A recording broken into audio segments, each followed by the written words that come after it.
Bonjour à tous, bonjour à Maïté Vallès-Bled cette semaine, donc conservateur en chef du musée Paul Valéry à Sète, qui a accepté donc de répondre à nos questions dans cette série consacrée à l'impact du confinement dans le monde artistique régional.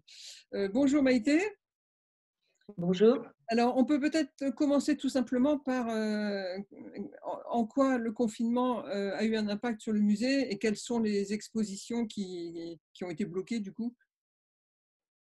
Oui, bah, bien évidemment, un établissement culturel qui ferme, cela a un impact immédiat.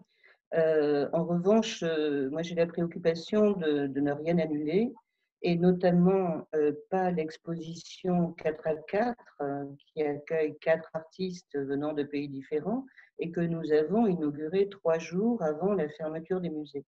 Donc cette exposition, dès la réouverture du musée, je ne peux pas vous dire aujourd'hui à quelle date, mais lorsque nous la connaîtrons, je pourrai donner des précisions. Cette exposition donc sera ouverte au public pendant 2 mois à partir de la réouverture du musée.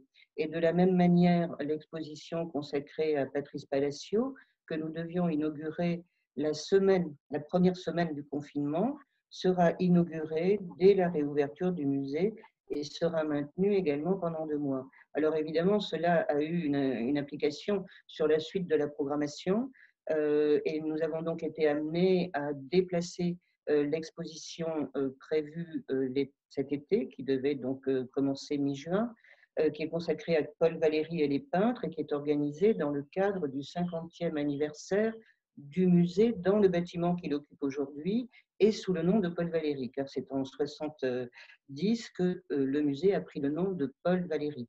Donc cette exposition aura lieu à partir du 24 septembre jusqu'au 10 janvier et l'exposition du début de l'hiver qui était prévue avec Titus Carmel est-elle reportée en début d'année. C'est-à-dire qu'il y a donc un glissement dans la programmation qui permet de maintenir l'ensemble de cette programmation. Et de la même manière, pour un certain nombre de soirées, de rencontres en dehors des expositions, telles que par exemple celle qui avait été programmée pour le Printemps des Poètes, 2 seulement ont pu se dérouler avant la fermeture et nous reprendrons dans la programmation des soirées du musée dès la rentrée de l'automne. Enfin, après l'été, nous reprendrons les rencontres qui n'ont pu avoir lieu. D'accord. Donc, vous avez choisi la stratégie du déplacement, de décaler un peu l'agenda pour que tout soit maintenu, quitte à ce que tout soit un petit peu reculé. Donc, ça veut dire pas de grande expo, notamment l'expo sur le 50e anniversaire du musée dans ses murs sur Paul Valéry et les peintres, n'aura pas lieu cet été. Vous pensez que… Elle commencera au mois de septembre. Oui. Donc, vous pensez avoir le même nombre de visiteurs cet été qu'un été avec une grande expo? Écoutez, là, je crois que nous sommes tous dans la même situation, qui serait une observation d'observation de la réponse du public.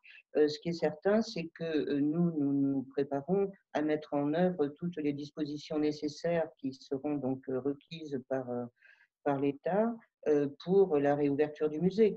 Donc nous verrons bien ce qui nous est demandé, comment cela devra fonctionner, ce qui aura sans doute aussi peut-être une incidence sur le nombre des visiteurs. Mais bon, on ne peut pas faire de prédiction aujourd'hui, ce serait absurde, ça n'aurait pas de sens. D'accord, ok.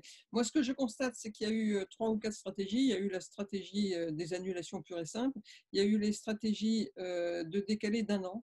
Il y a des grandes expos, par exemple le musée Hyacinthe Rigaud à Perpignan, lui a choisi de décaler visiblement la grande expo de l'été 2020 à l'été 2021. Et puis il y a eu votre stratégie à vous, enfin la stratégie de décaler. Vous pensez, vous êtes… Mais qui s'inscrit dans un contexte quand même un petit peu particulier, puisque bon, l'année 2020 est l'année du 50e anniversaire du musée. Alors, bon, j'ai donc essayé de maintenir cette date, cette année-là, pour l'exposition qui avait été programmée. Alors, bon, encore aujourd'hui, je ne connais pas exactement la liste des œuvres qui pourront être prêtées à cette exposition, puisque nous sommes en train de tout refaire et qu'il y a un certain nombre de pays qui peut-être ne pourront pas se déplacer à ce moment-là. Je ne sais pas, mais en tout cas, nous avons comment dire, des possibilités de changement de quelques œuvres pour assurer une présentation, une réunion d'œuvres qui soit satisfaisante. D'accord. Alors, deuxième type de question, mais à vous de me dire si c'est pertinent ou pas. Est-ce que vous avez organisé des choses spécifiques pendant le confinement? Donc, j'en sais rien, moi, des Oui, gens. bien sûr, bien sûr. Moi, ce qui me préoccupait et me préoccupe toujours, c'est de permettre un accès au musée pendant cette période de fermeture. Mais je ne voulais pas, faire visiter, les 4 expositions en cours, sur internet. Je crois que l'important, c'est quand même la rencontre avec une œuvre, cette situation en 3 dimensions que seule offre la rencontre réelle. En revanche, j'ai proposé un rendez-vous quotidien, permettant, chaque jour, d'accéder à une œuvre des collections. Donc ces œuvres qui sont disponibles en permanence au musée, que l'on peut venir voir, heu, de visu, à n'importe quel moment de l'année et chaque jour donc, et cela est accessible à la fois sur le site du musée, et sur la chaîne YouTube du musée, nous avons un regard sur une œuvre, une rencontre de 2 minutes à peu près quotidienne, heu, et un ensemble d'œuvres qui permet d'avoir une vision, assez large de l'ensemble de la collection. Nous allons du 17e, 18e jusqu'à évidemment la période actuelle. Aujourd'hui, par exemple, l'œuvre qui est diffusée, c'est celle d'Agnès Varda conservée au musée. D'accord, ok. Eh bien, écoutez, merci beaucoup. Est-ce que vous voyez d'autres choses à rajouter? Peut-être aussi un mot quand même sur l'impact de l'annulation des festivals, parce que Sète est une ville de festivals, là tout le monde le sait. La plupart de ces festivals sont évidemment annulés comme partout ailleurs. J'imagine qu'il y avait un lien entre les gens qui venaient pour le festival et les gens qui venaient au musée. Oui, bien évidemment, et il y a, alors, il y a des festivals qui amènent un public, venu de l'extérieur spécifiquement. Il y en a d'autres qui, fédèrent un public venu en vacances et déjà là. Donc tout cela est très difficile à analyser. La plupart des festivals, à Sète sont des festivals organisateurs de concerts, donc de manifestations réunissant un public important, à chaque fois. Moi, je m'occupe d'un festival de poésie, le festival Voix vive, vous le savez, et là, en principe, nous n'annulons pas ce festival, qui ne qui n'a pas grand-chose en commun avec un festival de spectacles qui se succèdent.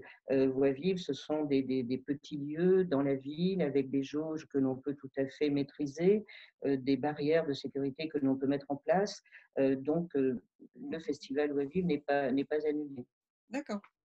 Bon, bah, écoutez, merci beaucoup. Donc, j'invite tout le monde à aller voir l'œuvre présentée tous les jours et puis à retrouver bientôt le chemin du musée, puisque visiblement la fin du confinement est pour dans pas trop longtemps. Merci beaucoup, Maïté. Merci à vous.